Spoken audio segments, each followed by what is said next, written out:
মান্নার যখন ডেট নিয়ে সিনেমা খাতায় লিখে আমার ডেট বসাতে হতো, সেই দিন আমি তাকে বাদ দিলাম।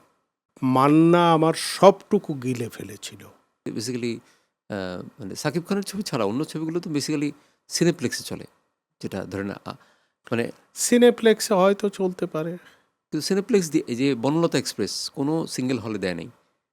আমি জানি না আপনি জানেন কিন্তু কিনা, অনেক টাকা কামাইছে 10 কোটি বনলতা। টাকার উপর কামায় ফেলছে তারা। মানে কামানো মানে কি, 10 কোটি টাকা গ্রস, মানে ক্রস সেল প্রফিট করেছে। প্রফিট করেছে, হ্যাঁ, গ্রস না। তো 10 কোটি টাকা এই মুহূর্তে, 10 কোটি টাকা সিনেমাটার বাজেট আমার ধারণা 1.5 কোটি টাকার বেশি না, আমার ধারণা। ওর যে ডিরেক্টর, সে আমার খুব ভালো ঘনিষ্ঠ, তো আমি জানি, তথ্যটা এই জানি। যে বনলতার কথা বললেন, হুম। খুব উচ্চ শ্রেণীর আমাদের চলচ্চিত্রের একেবারে পুরোধা ব্যক্তি, শিক্ষিত,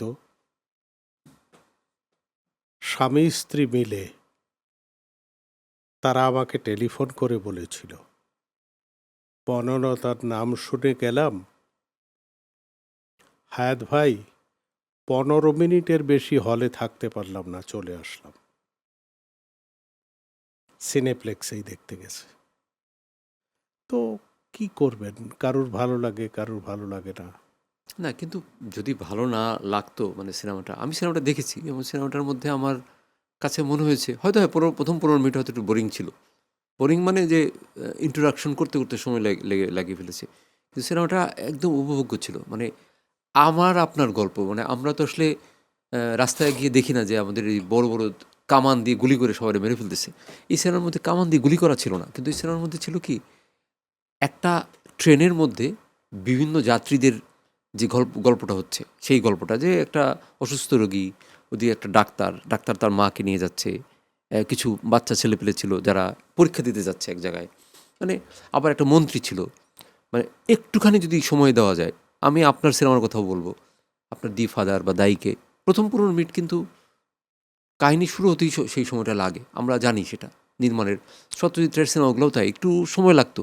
তারপরে যদি কাহিনীর মধ্যে, আমি তো মনে হয় যে, আমি আপনার যদি সিপাহীও বলি, আমার সিপাহী মনে আছে, আমি শেষ সিনটা পর্যন্ত, যখন শেষ সিনে মনে হয় পতাকা তুলে দেয়, একটা সেলুট আসে, ওই সিনটা পর্যন্ত মনে হয় গায়ের রুম দাঁড়িয়ে যাচ্ছিল যে এটা কী দেখতেছি, কী অদ্ভুত। তো এখন সব সিনেমার তো টেম্পারমেন্ট অ্যাক্ট হবে না, সিনেমার তো মধ্যে মানে ভেরিয়েশন থাকবেই, কারো ভালো লাগবে, কারো মন্দ লাগবে, এটা তো স্বাভাবিক। আপনাকে একটা আমি প্রশ্ন করতে চাই, সেটা হচ্ছে যে, আপনি কখনো কোনো মানে নায়ক বা নায়িকাকে নির্ভর করে সিনেমা বানাতেন না, না, আপনি তৈরি করতেন তাদেরকে? আমি তৈরি করতাম। মান্না, মান্না ভাইয়ের মান্না স্টার হয়ে গিয়েছিল, যখন স্টার হলো তখন আমি তাকে বাদ দিলাম। যখন তার ডেট নিয়ে আমাকে সিনেমা করতে হতো, আমি কারোর ডেট নিয়ে সিনেমা করতে পারতাম না। ওপেন ডেট থাকবে, আমি যেদিন ডাকবো সেই দিন আসতে হবে, এই ছিল আমার টেন্ডেন্সি। তো মান্নার যখন ডেট নিয়ে সিনেমা খাতায় লিখে আমার ডেট বসাতে হতো, সেই দিন আমি তাকে বাদ দিলাম। তো মানে মান্না ভাইয়ের শুরুটা কি আপনার সাথেই হয়েছিল, মানে মানে হিট সিনেমা যেটাকে বলে? হ্যাঁ, শুরুটা আমার পাগলি দিয়ে। এর আগে সুভাষ দত্তের একটা ছবিতে একটা সিন, বোধহয় ওরা স্বামী স্ত্রী, একটা সিন, ছবিতে একটা সিনে অভিনয় করেছিল।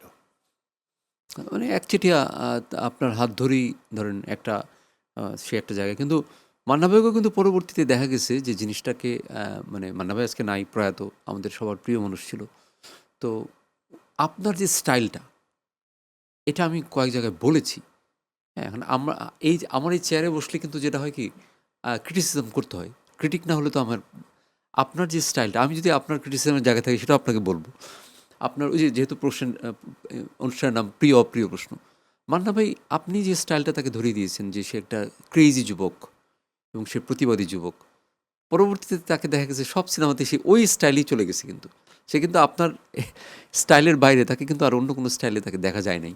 এমন কি মান্না আমার ব্যক্তিগত জীবন, আমি আমার স্ত্রীর সাথে যে যেমন বিহেভ করতাম, যেমন সোজা সাপটা কথা বলতাম,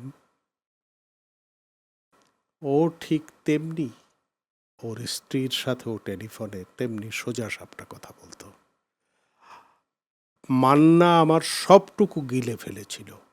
মান্না আমার চলন বলন কথাবার্তা সমস্তটুকু। যেমন এইটা ইলিয়াস কাঞ্চন একজনকে বলেছিল, একজন অভিনেতাকে বলেছিল, এ কাজী হায়াতকে রাগ হইলে কি কেমন করে দেখছিস, ওরকম করতে পারবি, ওরকম পারে মান্না।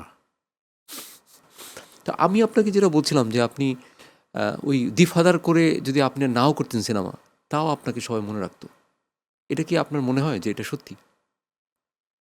না, দি ফাদার দিয়ে যার শুরু, সে চলচ্চিত্রে একটা কিছু করবে সেদিন আভাস পাওয়া গিয়েছিল। সত্যি সত্যি আবার পাওয়া গিয়েছিল। আভাস পাওয়া গিয়েছিল যে চলচ্চিত্রে সে একটা কিছু করবে, এবং আমার মনে হয় আমি সেটা করতে পেরেছি। আজ ৭৯ বছর বয়স। আমি রাস্তা দিয়ে চলার সময় সত্যি কথা বলতে হয়, প্রায় অধিকাংশ সময় হাতটা তুলে রাখতে হয় সালাম গ্রহণ করার জন্যে। এটি হৃদ্যতা, এটি ভালোবাসা, এটি আমাকে চেনে। আর চেনে কিভাবে? সেই শুরু দি ফাদার থেকে। তারপর আস্তে আস্তে টুকটাক করে একটু একটু অভিনয় করতে করতে আমি নিজে দেখেছি, আমি যখন পর্দায় এসেছি অথবা আমার নাম এসেছে, তখন তালি পড়েছে হলে।